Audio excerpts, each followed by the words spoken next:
मैं समझ रहा हूं कि 11वें दौर की बातचीत है हमारे गणतंत्र दिवस की पूर्व संध्या पर। और ये गणतंत्र के हालात की भी कहानी कहता है। 10 दौर की बातचीत में नतीजा कुछ नहीं निकला। उसके पीछे सीधा कारण ये है कि सरकार ने अपने एकालाप को चाहा कि किसान उसे वार्तालाप समझ लें। किसान ऐसा नहीं करने को तैयार है।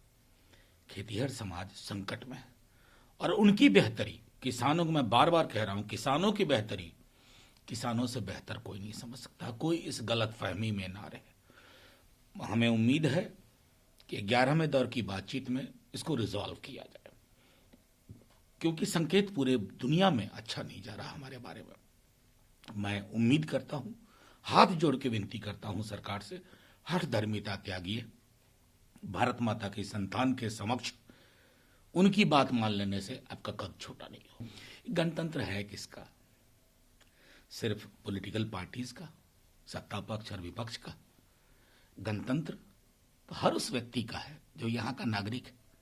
उसे अपनी तरह से गणतंत्र को सलामी देने का अधिकार। क्या हो जाएगा? कद बढ़ेगा मुल्क का कि देखिए एक आंदोलन था, उसका सरकार से कोई वैमनस्य का रिश्ता नहीं था। दो परस्पर अलग विचार लोग सामने रख रहे थे। उन्होंने तो बार बार कहा है कि कहीं कोई डिस्टर्बेंस नहीं होगी, तिरंगा लहराएगा ट्रैक्टर पर। मैं समझता हूं कि ये एक ऐसा मौका था ना कि सरकार को मेच्योरिटी का परिचय दिल बड़ा करके, जहन बड़ा करके कहना चाहिए था आइए। लेकिन हाँ, अब हम ये कल्पना नहीं कर सकते।